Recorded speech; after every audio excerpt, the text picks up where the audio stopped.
Welcome to Archery Talk 101 podcast, your guide to better archery skills. We'll bring you the latest tips, tricks, and expert advice, but that's not all. We'll also have interviews with top archers and industry professionals and reviews of the latest gear and equipment and much more. Hey, my name is Roy Canterbury. I'm your host today on Archery Talk 101, and we have Tyler on the show with us today, and we're going to talk about archery with him and see what's going on in his archery world. Welcome to the show. Yeah, thank you. Thank you for having me. Yeah, before we get started, I want to let everybody know where you can listen to it. If you want to listen to the podcast, you can do it on Spotify, and I think there's several other sites that get posted out to. Also, if you have access to Audible, it's on there. You can get that. And if you'd like to watch the video of our talking here, you can get that on my YouTube channel, Learn to Fix It Yourself, or on archtalk101.com. They're out there. And probably the most unique way to do it is you can actually talk to us live while we're recording on the Arch Talk 101 Facebook group. So now you know where you can get us. If whatever format you're seeing, there's a lot of other places in here, and we're just going to have a lot of fun talking about archery. So, Tyler, how did you get started in archery? That's always a question I like to find out. Everybody has a unique story, and I like to hear them. Yeah, so actually, I guess let's say hunting wise, I actually started hunting with my dad whenever I was carrying a BB gun and hunting alongside him. So I was probably 4 or 5 years old, I guess, 6 years old, just trying to keep up with him in the woods. And I actually killed my first buck whenever I was 8. And then I think I killed my first archery deer, which was a doe, whenever I was 9 or 10. So very young age, I actually started hunting and actually archery hunting as well. And I mean, I bet I was probably only pulling back 25, 30 pounds, on a compound bow. And I can remember it took me a while, it was, I could only shoot about 15 yards. So it took a while to get a deer in within 15 yards that I could shoot. So it does. It takes a while to get it, learn how to get them in close. And I know my first deer that I had a shot at, but didn't realize it because it's so new, wasn't very far away. But my first one I actually shot at was 40 yards away, and I was about 20 feet up in the tree. And it's kind of nice when you see that arrow sticking out the deer when almost all the way when you turn around. And you don't have to shoot a lot of weight. I was shooting 52 pounds with a aluminum arrow, great big 2117, a heavy one, and I think 145 grain 4-bladed muzzy, and fletched with feathers. And I think the feathers stopped it from going out the other side. And uh, yeah, that was, and we was able to track it as in tall grass, but we was able to track it. It didn't go too far. And it's always nice when you do that, and you don't have to shoot a lot of weight. It's more shot placement. yeah, yeah. And actually my first deer was my mom was actually present. So we had a green field on some property that we own, and I had a stand set up on one end of the green field, and then we had a stand set up on the other end, and so she actually got to watch whenever I shot my first deer with a bow. So that was a really unique experience for the both of us. Yeah, that is nice. It's always nice when you get to watch your kids, out hunting and get to kill a first animal, whether it's with a bow or a gun or whatever. And it's always nice taking them out and letting them experience it. Yeah, yeah. That was really a good time. My dad was with me whenever I killed my first buck with a gun, with a shotgun, and we were actually running dogs then. And then my mom got to be with me whenever I shot my first deer with a bow. So yeah, I would say I'm pretty blessed with that and pretty lucky to have gotten to share those memories with them. Yeah. Does your mom hunt as well then? She's killed one deer, and Oh, the only way that was gonna happen was I was actually 15 and I couldn't drive by myself yet, so I wanted to go hunting. So I talked her into riding with me because I only had a permit. So I was like, "You got to go with me because I only got a permit. I can't drive, so you got to go anyways." And we went, and on that same green field we had a shooting house, and so we went and got in the shooting house, and I put gun in her corner, and I was like, "You're shooting tonight," and she was like, "No, I'm not. I'm not shooting. I'm not shooting." And I said, "Well, I guess we're just gonna sit here and watch." And so we sat there and watched, and there's the field. There's 4 or 5 deer came out, and she was like, we really gonna sit here and watch?" And I'm like, "When if you don't want to shoot, we're just gonna sit here and watch." And so she finally got up the courage and took her first doe, and it was on the same field that I took my first deer with a bow. And so that's a really special place on a piece of property that we have. We've my wife now, she harvested her first deer, killed her first deer on that field in that same shooting house as well. So very special place on this piece of property that we own, a little small piece in Alabama. So Yeah, that's kind of nice when your mom and then you and then your wife and all get to shoot there and um yeah. and kill deer out of it. That's a nice place that you have, and especially seems how you own the property, so you don't have to worry about it being sold and losing your property. And Yeah. Yeah, we've had it for a long time. My granddad owned it, and my great granddad actually owned a lot more. And just over the years, it's kind of gotten chopped up between kids and passed down, and eventually it got to my mom, and she has 3 other brothers, and they all wanted to get rid of it, but luckily she held on to it. So it's been a really nice place for us. yeah, that's good when you can keep it, especially when they get split up. Next thing you know, the history of your family is just now it's all gone because all the property's gone to who knows where. And Yeah, kind of nice that she was able to keep it. yeah, yeah, sure is. So I imagine you have some other pretty cool stories about some of your hunting trips. What would be, other than you just talked about, hunting with your mom, what else would be kind of your most memorable hunt? Um, Probably most definitely the one with my dad, my first year.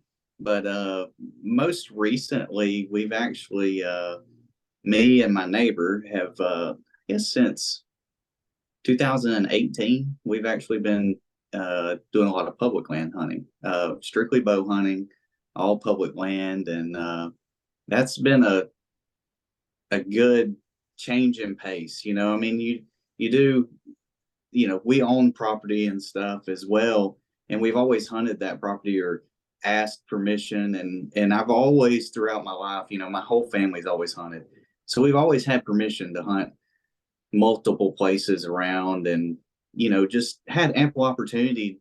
We were blessed that way, and knew everybody that lived around us, and used to, back whenever I was growing up, it was just no big deal. You could Right. hunt anywhere. Anybody, you knock on the door and say, "Hey, we'd like to fix your fence and take care of your fence and cut your hay for hunting rights," and they would say, "Absolutely. We'd like to have some bales of hay for our cows, and you're going to help fix the fence, and absolutely, you can hunt all you want." Well, over the years, that's kind of dwindled, and we've lost this place or lost that place, and can't hunt here anymore, and can't go there. Well, it's finally ended up to where really we've only got like 100 acres that we could hunt at most. And so me and my neighbor actually, in 2018, I said, "Hey, let's just take off somewhere, and let's pick somewhere on the map, and take off and start public land hunting." And so that's what we did. And it's been a fun trip. We got this particular area that we go every year, and we tent camp, and we stay for about 14 days and camp out of the tent. And my wife goes, and we take 4 or 5 people with us, and it's all strictly bow hunting.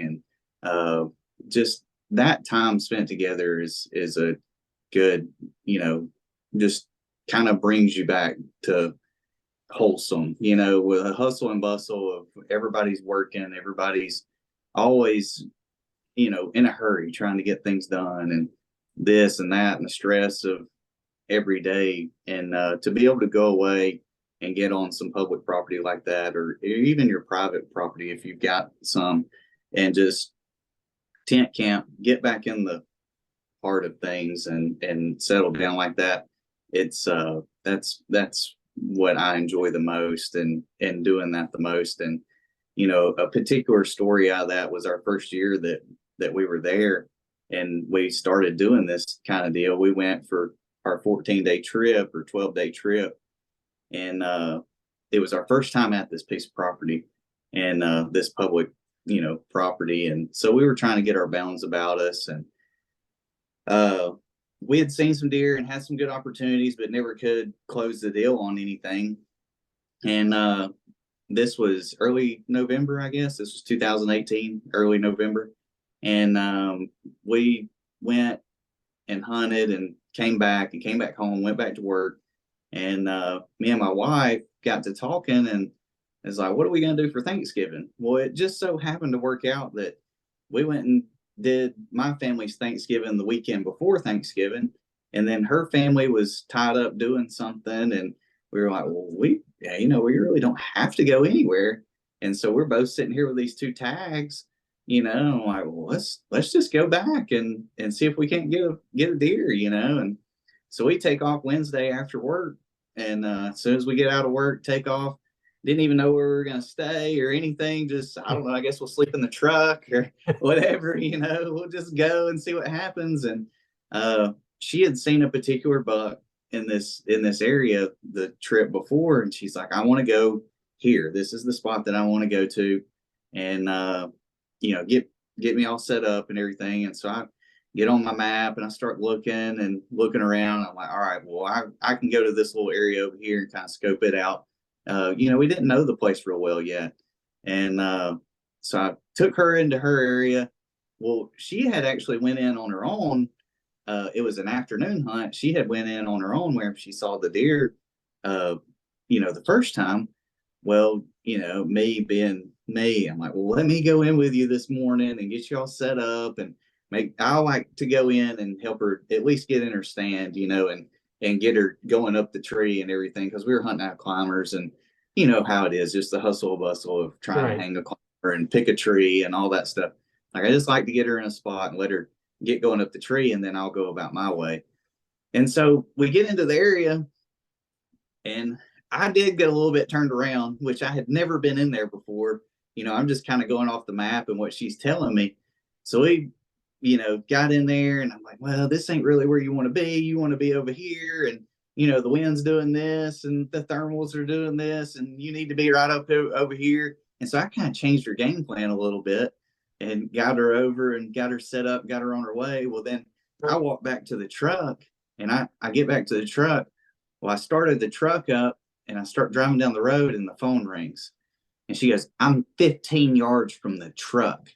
And I was like, what? And she goes, look at my flashlight. And she turned her flashlight on. And I was like, oh boy. I'm sorry. And she was mad. She was very upset with me. And I had gotten turned around and just made a big circle and actually put her back. And then I walked all the way back and did a big circle all the way back to the truck. And so needless to say, she was very upset with me and very mad. And I was upset with myself. And I'm like, look, you're just going to have to deal with it. I'm hot. I'm sweaty. Like, it's Thanksgiving Day. And, just be thankful we're out here. And so I ended up just going another direction. I'm like, I'm just going to go and just look and just see what I can find. She decided that she was going to get down and make a move and all that stuff. And I was like, just text me or whatever, wherever you get set back up. And so I go off into this area down the road from her a little ways. And I start going in, and I bumped a couple of deer going in. And, it already broke daylight by then, by the time I got going where I was going. And I bumped a couple of deer, and then I got to looking at where they were. And I pulled up my map and looked on my map, and it was perfect. It was great. Like it set up good. The wind was right for where I was at and to access this little area. And so I start kind of going down the ridge. Well, as soon as I poked off into the woods right there, it was just rub, scrape, rub, scrape, rub, scrape. It was just tore up all the way down through there. Picked out a tree, climbed the tree, and I finally get up there, and it's just been one of those mornings where you're just like, is this even worth it? Like, Yeah. is this public land thing even worth it? This is a lot of, like this is tough. And I probably sat there for an hour, and sure enough, I had a buck come in, did exactly what he was supposed to do, got a shot off at him, and put him on the ground. He went run off, and I called her. Of course, I'm all excited now. My whole day's just flip flopped all the way around, and just shot my biggest buck, on public land with a bow, and called her, and she's all excited. Well, then we get down in there, and this buck had ran off the ridge and in the deepest hollow in the whole place, I think. And it's Thanksgiving Day, and we're on this giant public piece, and there is nobody. I mean, everybody's at Thanksgiving. There is nobody around. The whole And forest yourself. yeah, yeah. Fortunately, unfortunately, I'm not sure. Any other time we could have just went back to camp and just, hey, we need some help, or whatever. But yeah, that deer literally and physically almost killed us.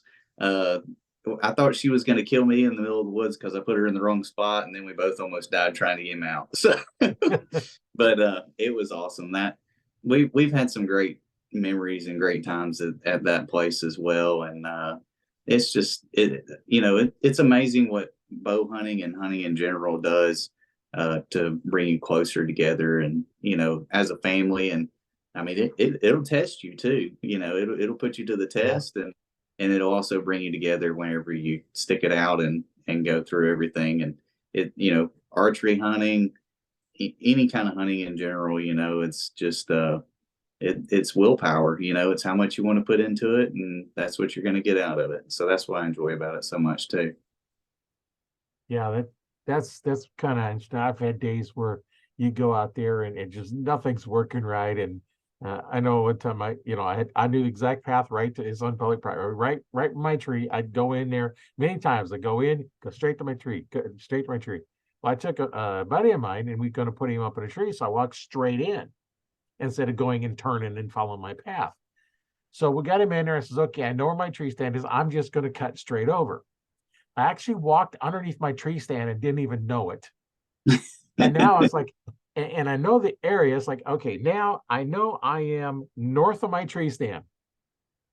I don't know where. So then I started walking back. It's like, now I know I'm south of everything. It's like, okay, so let's just walk back out. So I walked back out to the trail because I knew if I got my compass out, it's like, make sure I'm not Yeah, turned around. I got to walk east. If I go east, I'm going to hit a road, a service road that they have in there. And once I get that, I go back to my. Well, I went back to my car, walked straight to my tree stand, and I was like, I walked underneath it. I walked right straight to it and right underneath it because I went in a different way. And yeah, that thing's it happens once in a while. That's why I keep a compass in my backpack, because you never know. I was turned around and there was probably only 100 yards from the trail to the river. yeah. I, So I do the same. I keep one in my backpack. I don't use it near as much as I used to anymore, but I really rely on my phone probably a little more than I probably should. But um, I definitely keep one in my backpack in case that thing goes dead or something, or goes haywire on me. So well, and if you don't have a cell signal, yeah, then it's hard to you can't really do much because if your phone's not getting reception, you can't do anything with it. yeah, yeah. It definitely makes it a lot tougher. But I really feel like I was actually talking to a friend of mine about this uh, just this past weekend. It's like, I wonder how many hunters these days you could just put out in the woods and take their phone away from them and say, all right, I need you to go in there 100 yards and find that whatever that is. And they probably couldn't do it. Oh yeah, even if you get a map, say, okay, you need to go 100 yards this way, and then turn and go 50 yards that way, and then make another turn, go 10 yards, and that's where it's at. How many people know how to count off steps to know when they've gone 100 yards? Yeah, I probably not very many. no, I know when I was in college, I took a backpacking orientation class or something. Anyway, one of the things they had us do is you take a known yardage, like for archers, 20 yards, Hmm. and you're going to step off that 20 yards and step it off and count your steps. Now, you don't count every step, you count every other step. So if you start walking, um, military guys, we always start with the first step is always left foot. It's just been ingrained in us. We just always do it. So you're going to step with the left and you count. When the right one hits, it's 1, 2, 3. And I know that 11 and a half steps is 20 yards. Every time I've stepped it off, 11 and a half steps and I'm at 20 yards. So I know if I go 23, I'm at 40 yards, so I know, okay, I need this many steps, count them off and make your right turn. And then you're going to be fairly close. Yeah. And that's something that, something we should all learn is how to step that off. And I use that many times for stepping off. It's like, okay, where is 20 yards? I'm over a field. I don't know where 20 yards is at. I don't know where 30 and 40 is. I can't tell. And so I would step it off and say, okay, there it is. And I'd put a little marker down on the ground. It's something, a little orange flag or a stick or something that I could see, and then go out there and step it off. And I even had, the rope I had with me was 10 yards. It's like a 30-foot rope with me. And I had a loop on one end and I could loop it on the peg, go out.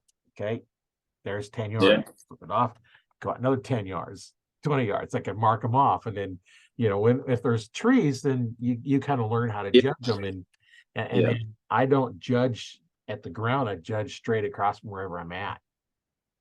And those of us that are not depending on rangefinders. Well, that was my first deer that I killed out of that green field. I missed like 3 or 4, before I ever, got one. And that's what I had to do, because in the yard, my dad would be with me or whatever, and he'd be saying, all right, that's 20 yards, or 30 yards or whatever it is.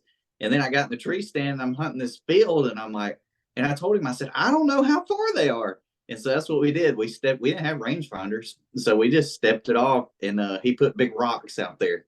And so he'd be like, all right, this one's 15. This one's 20. This one's 25. This one's too far. If they're past this, don't shoot. Well, that's one way of doing it, Yeah. So it depended on what rock they were standing by. That's how far, what I knew my yardage was. So. Yeah. And then now, of course, you probably know how to judge yardage a little bit better. Yeah, a little bit better, but I'm one of these guys again. I depend on that rangefinder a lot. I'll get up in the tree and pick me a couple of spots out, wherever I sit down. But if you're going to be a bow hunter, you got to learn how to judge it too. Yeah. Take your block and just roll it out there and start shooting at it, and start trying to judge it. That's a good way. Or even archery tournaments. I don't know if anybody on here does any 3D archery. Yeah, we've got several in the group to do 3D archery, and even if they allow rangefinders, you should never use your rangefinder until after you've made your shot. Yeah. And it's like, okay, I made a good shot. It's like, okay, I was high. Did I judge the yardage too far, or was it? And then the range, okay, yeah, I thought it was 25 and it was 28 or whatever your ranges are. Use it to verify what you thought it was, and make your shot first. Don't make your shot before, after you've ranged it. Range it with your eyes first. And one of the ways I do it is, like, if you're on a hill and you're looking down at the trail, don't judge the trail. Find a tree on the trail and go straight up where you're horizontal to it and judge that distance. And that works. That's what you want to shoot it for. And that's the part that is sometimes difficult, is understanding those angles, because the arrow only drops based on the horizontal distance it travels, not the vertical distance. So carpenters all know a 3, 4, 5 triangle. That's how you figure a right angle. And let's say you're up in a tree, you're 40 yards up over the trail, and the trail's 30 yards out. And then you're going to look straight down and you're going to judge it as 50 yards. So you don't shoot it you shoot it for 30 because it travels horizontal. The arrow may travel further, but it's only going to drop based on the horizontal distance. And same thing uphill as well. It looks like it's further. I had one that I knew was 20-yard range, but that deer looked like it was a good 50 yards, because I was so high above it. And you know what? I shot it for 20 and I got it. But it was a simple target. It's like you're 20 yards. Normally, you got a good sized target, but when it's that small, because it's that far away on your eyes, it looks like a small target. So now you got to aim for a smaller target, and that's why I always use practice with 1-inch circles. I'd shoot 1-inch circles at 20 yards and go back to 30 yards, go back to 40 yards, and back you get that far, and unless you got real small pins, you can't see the target you're shooting at. No. They kind of disappear when you're shooting that small of a target. But you put it like in the center of the, if you're shooting a 5-spot or a single spot, right in the center there, and you can see from that. And I know there's ways of doing it. You can kind of look where it's at and kind of guess, to get really close on it. I did that with a rifle. I was getting ready to go up Canada hunting, and I had brought the guy's rifle with a scope on it, but I had an old Springfield 1903, had just a little bead in the front and a peep sight in the rear. And 20 yards I could see the target, with the 2-foot square ones. Well, at 200 yards I couldn't see the target. So it disappeared. The pin covered it and then some, because it wasn't really designed at shooting a 2-inch, 2-foot square. So I'm one of these, I'm looking up and down, I'm on it, and left and right, I'm on it. And I took 3 shots at 200 yards, and I put all 3 shots on the paper. That's good. And I couldn't even see the paper. So that's good. That's something you have to think about when you're getting small targets that are actually closer than what they seem to be. You'd think at that distance you'd have to use, your 30 or 40-yard pin. But no, you got to use your 20. And on mine, my 20-yard pin was bigger as it got smaller and smaller as they went down in the sight. So now I've got this big pin and this little bitty picture. Yeah, my cousin, I think it's BHA, Bow Hunters Association. Yeah.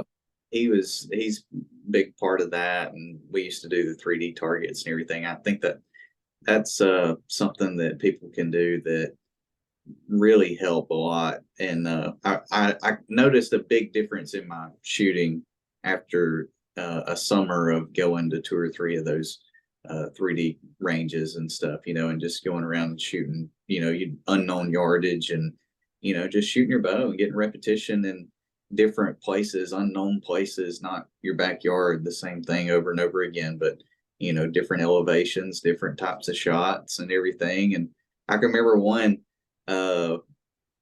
we were shooting and they set one up and it was only like 10 yards. It was a turkey at like 10 yards. And I'm like, I don't even know how to shoot this, because my arrow is not going to rise within that amount of time and everything, and so like you had to shoot really low on it. I believe that's what it was. I think you had to shoot low on it to get it to hit where you wanted it to hit. But it's just puts you in different elements where you can learn things and stuff, that you wouldn't typically do just shooting in the backyard. Yeah, when you look at it to figure that out, you're really close targets, closer than 10 yards, like you're 5 and 10 feet. You're going to have to shoot them for like your 50, 60, 70-yard pins. So higher. Yeah, you got to shoot high. And then, because what happens is your arrow is at the level of your mouth. Yeah. And then your sights are up at the level of your eye. So now you're 3 or 4 inches where your sights are is 3 or 4 inches above your arrow. Yeah. And that's why a lot of blind hunters end up shooting their arrows through the blinds and not through the opening that you're supposed to shoot through, because they don't realize that arrow is below. And I had one where I was up on a platform and it was a gator that was like 5 feet away. And, at that time I had a program, I don't know what happened to it anymore, but you could take the distance between your arrow and your P, at full draw, the speed of your arrow, the weight of the arrow, whether you're fletching, and they'd figure out all the different angles. And it said, at 5 feet, shoot 70 yards. So I'm up on a platform, I'm leaning over. All of a sudden, I finally get the pin on there, and then I shoot my 70-yard pin and nail it. And, because that's what I had to do in order to hit it at that range. And then, any projectile is going to be rising, and it's going to cross the plane, and then it's going to rise and then drop back down. So depending on what you're at, I know arrows aren't quite the same, but a little bit different. I know on rifles, like you sight in at 25, 26 yards, and then it rises and you're dead on, you're high at 100 and you're dead on at 200 and you're low at 300, and archer's going to do the same thing. It's going to pass through that plane and pass back down. So that's just what you just shoot different distances. Try them shooting it at real close targets and then shooting at targets further away and just see what your bow does. That's kind of interesting, what goes on with that. Yep. I kind of lost you there for a minute. I think my volume or something messed up. Let's see. I think that's better. Yeah, as long as you hear what I'm talking, and I can hear what you're talking, so that's all good. Yeah, I don't know what happened. It's really, really low for some reason. Let me try this. Hold on just 1 second. Put your earbuds in. Yeah, I was going to try that and see if that was better. Can you hear me? I got some headphones that I normally use, and there's something going wrong because they'll start cutting out, and so I'm using a regular speaker now, but I prefer the headphones. I can hear better. Yeah, I got you good now. If you can hear me good. Oh yeah, I can hear you good now. Yeah, Okay, we're all good. So yeah, yeah, I didn't catch that last part, but yeah, I think on that particular target that I ended up, I didn't know exactly what to do, so I just looked down my arrow is what I ended up doing on the target. So it worked out, but Yeah, you're lucky in that because a lot of times you don't practice shooting down your arrow, looking down your arrow. yeah, So then you're just, have you ever practiced it? No. yeah, Then yeah, well, if it works, it works. If it don't, it don't. That's why they put them little crosins in there. I've talked to somebody who's setting up ones, and they put the close ones in just to mess people that don't know their equipment well enough, and they'll put them in yeah, close and things. This is easy shot, and then they miss them. yep, Yeah, I've actually seen some videos where guys were just like their arrow was, when they shot, was almost touching the animal. yeah, At that point, most of those big animals, like they got a big enough kill zone, it really doesn't matter because you're going through them. Except the arrow hasn't had time to actually build up its speed yet, until that yep, strain has fully launched it. So you definitely yep, don't want them too close.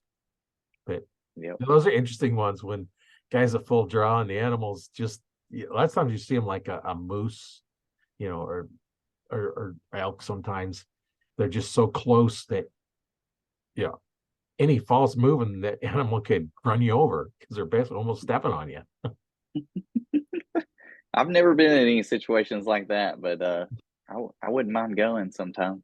I'd love to get on some elk or moose or anything like that. My grandfather used to go to Canada every year and hunt everything. Oh, your volume went out.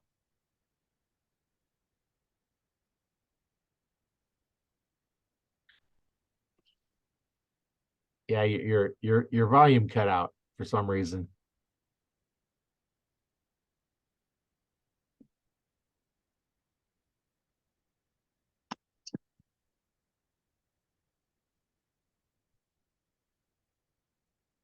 I'll take the headphones out.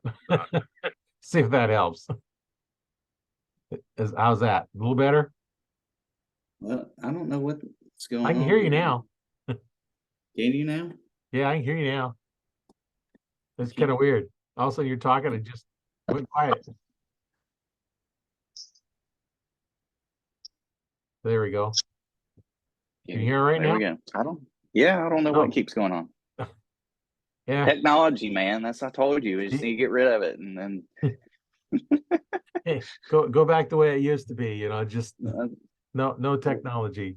pull So up the dial up phone and you just spin it around and yeah, the old dial phone. There's right some of us that don't remember them, but of course I'm old enough to know those. yeah. Remember when there was pay Yeah. phones and you put a nickel in it to make a phone call, and Hey, you never dropped a call unless the line no, got busted. it was all wired. Yep, and, that's and then right. you could sometimes you could hear other conversations Yeah, because yeah, there'd be crosstalk between the lines. and you hear somebody else's conversation. I don't know if they can hear yours or not, but it's like hearing somebody else talking, and wasn't a party line, Yeah. and now you don't pretty much hear that. They eavesdrop on you now that you can't tell because you can't hear them. That's right. That's right. So what is tell me about one time's been one of your most challenging hunts you've been on. Gosh.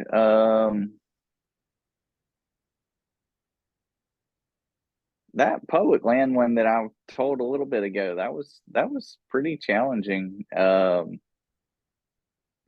to think back of, I mean, you have different ebbs and flows throughout a season. Mostly most of the time I deer hunt, and it just kind of ebbs and flows, and it's not particularly super difficult. It's just a mind thing where you just got to stay at it. You know what I mean? It's not a um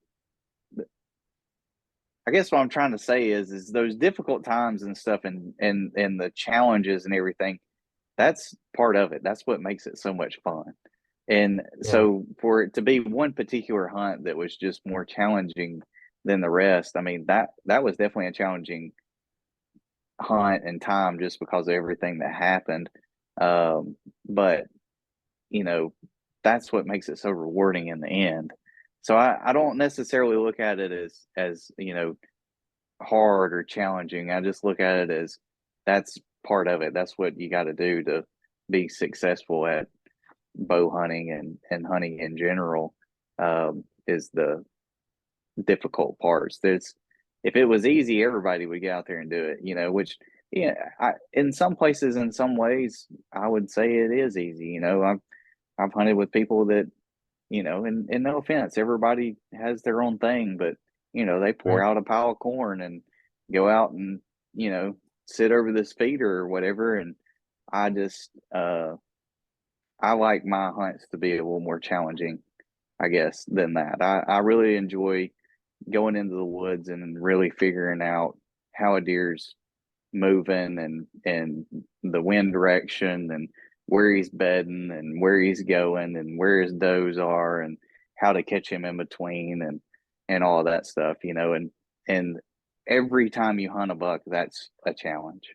Yeah. So there is not anyone in particular that is just easy, I guess. Now sometimes things happen and fall into your lap a little bit, but you kind of make the right decisions quicker. But yeah, I mean, overall, me hunting, I do it for enjoyment, and just for the love of being in the outdoors.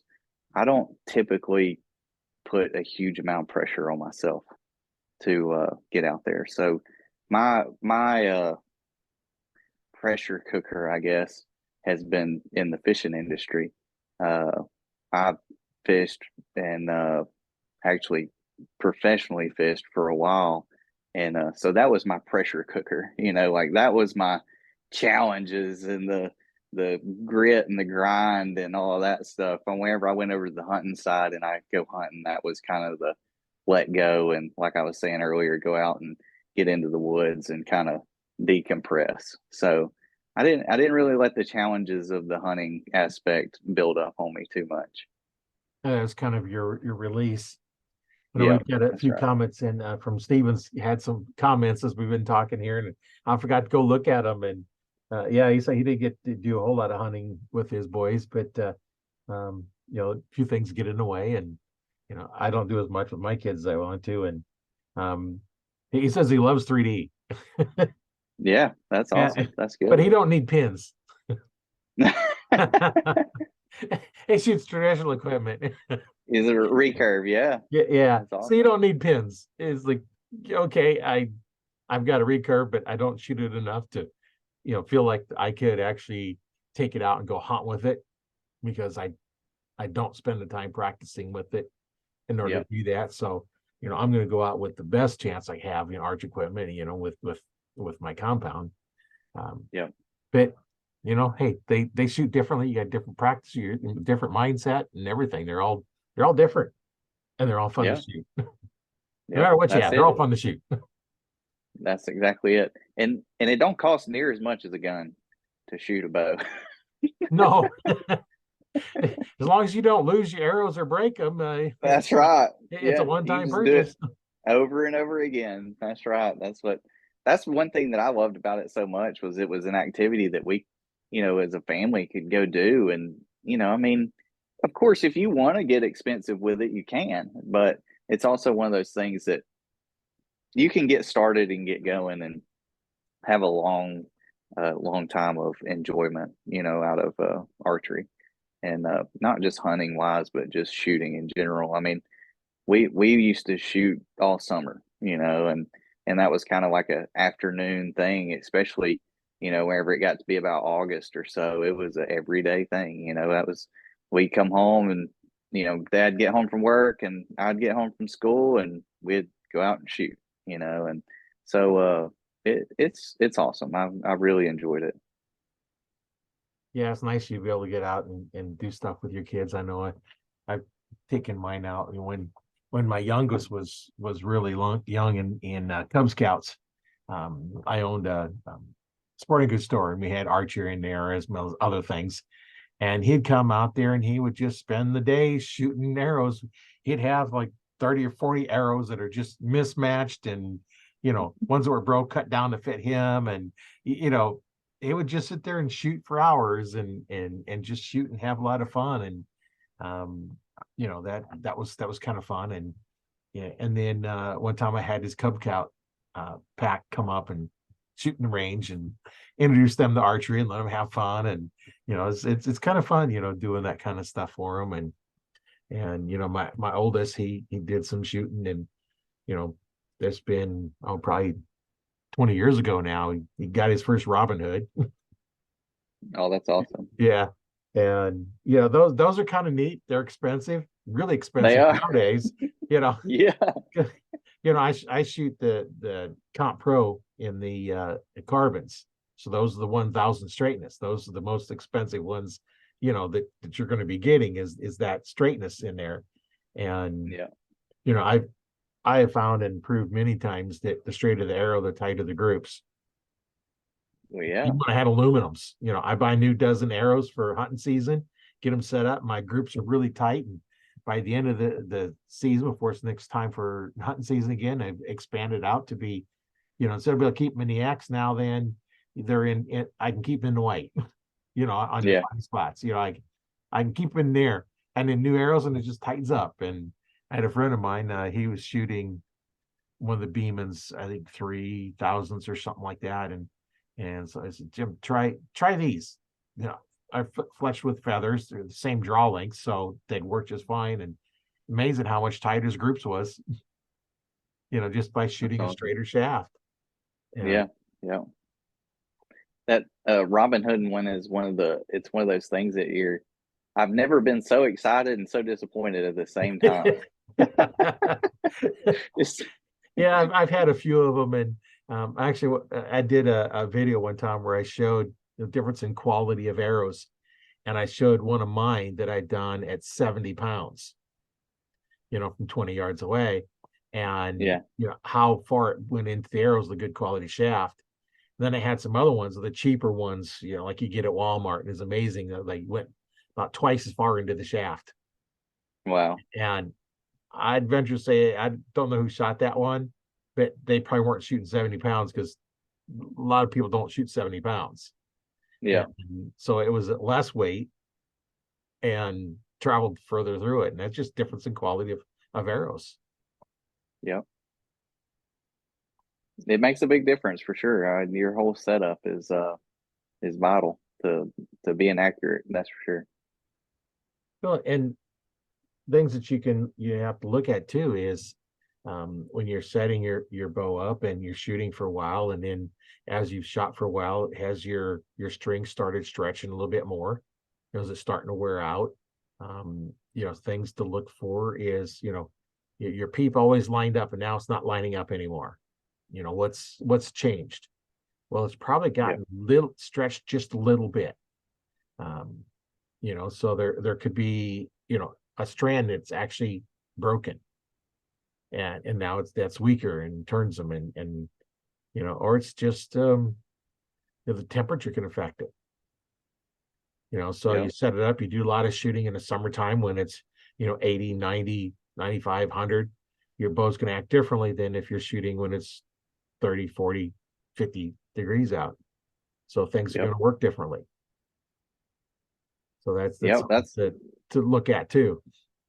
Yep, it's vital to do it in all conditions. But you got to practice all conditions and make sure that you're ready for whatever happens. Yeah, the one condition I prefer not to practice for is in high winds. Yeah, I don't like hunting wherever it's like that. Anyways, it doesn't seem like I see much wherever it's blowing really really hard. I'd rather just hang out at camp for a little while for that day. Yeah. Well, and what I've seen is when it's been blowing really hard like that, the only time I see a deer, they're running. Yeah. They're running at top speed. Yeah. They're trying to find some place out of the wind, where they can hear and see, and then something spooks them and they're just gone. And so what if it's that high winds?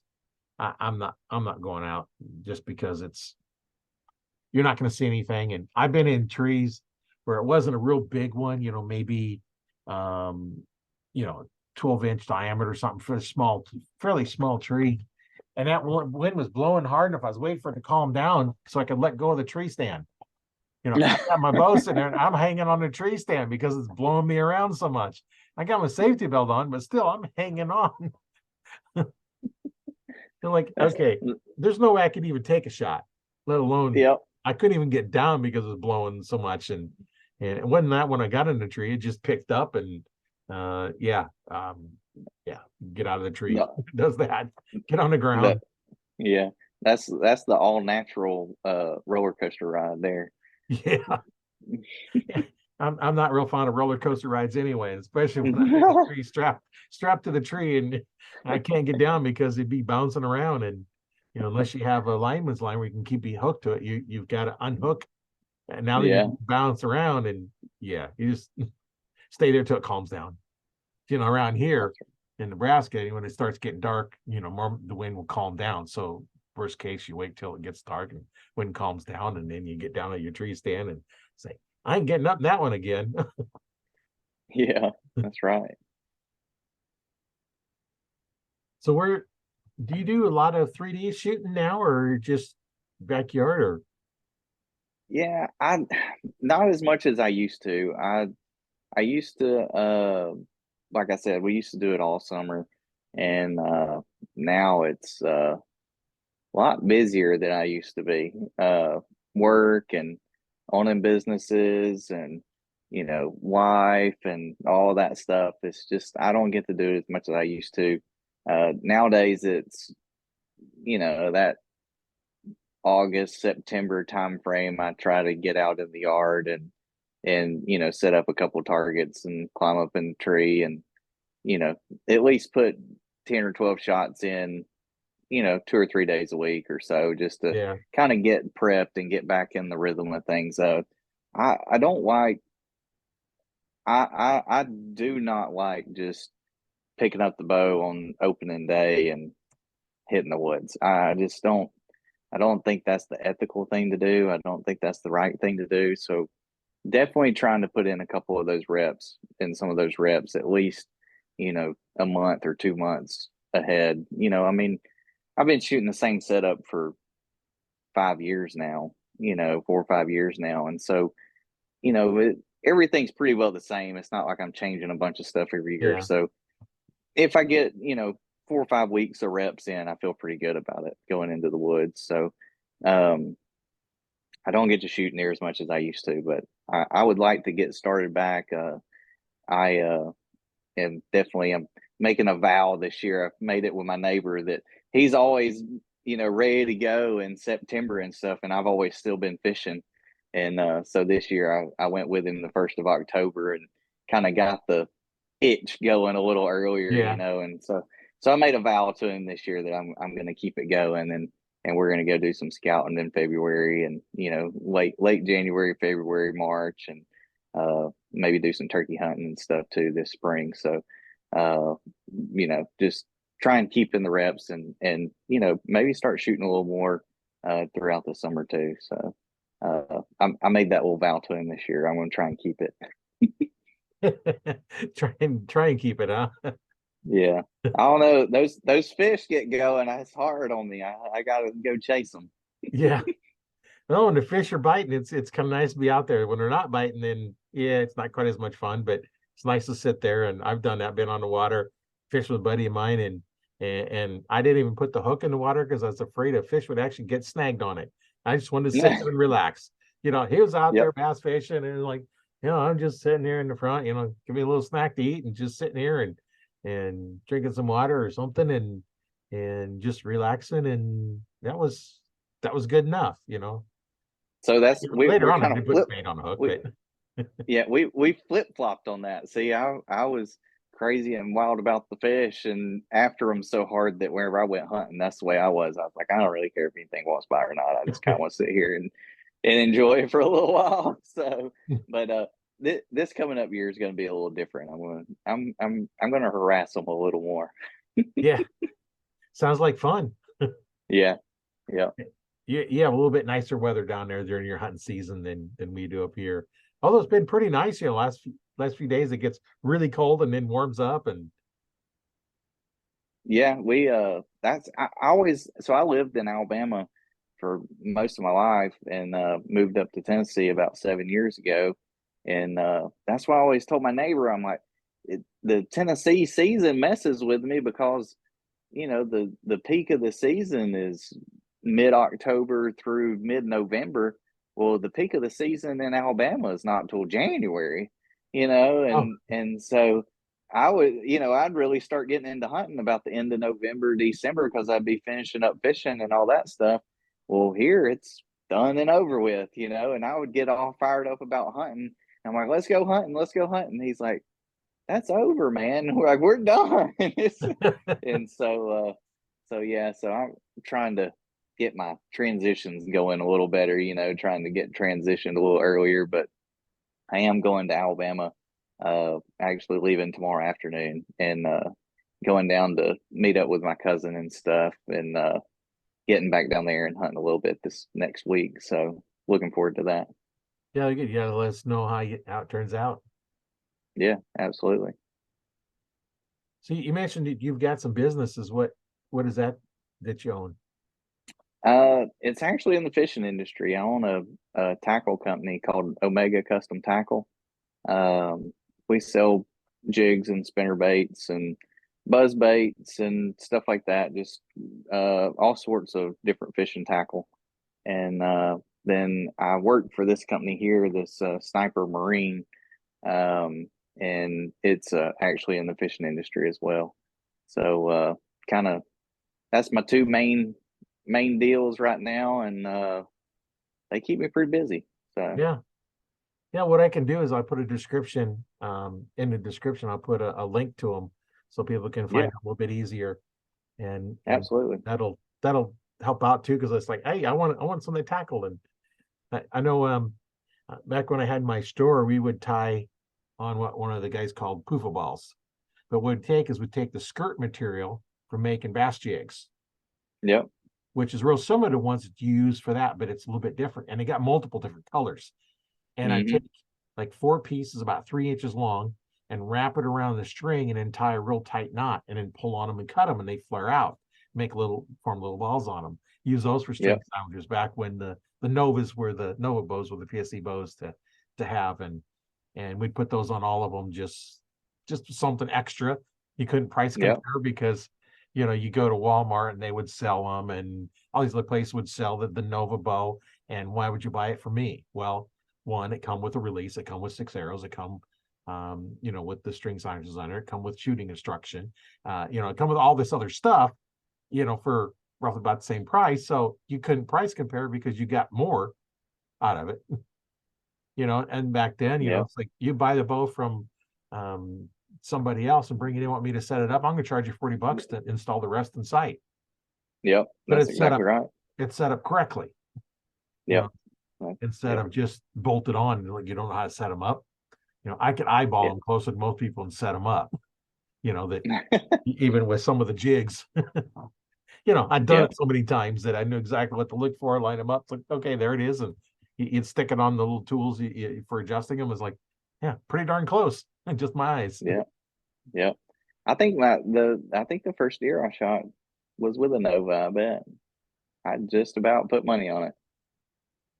Yeah, they make good bows. Yep. I still have 2 PSEs I shoot. A Yep. 2001 and a 2003. Yep. I shoot a Hoyt now. I've been shooting it for a long time, and it's been a good bow for me. There's a lot of good bows out there. Each one has advantages and disadvantages, and you know what you want to do is, you know, we've talked about this many times on the show, but the first thing you want to do, pick it up. You know, if you're right-handed or left-handed, pick up the bow that's, you know, appropriately for you.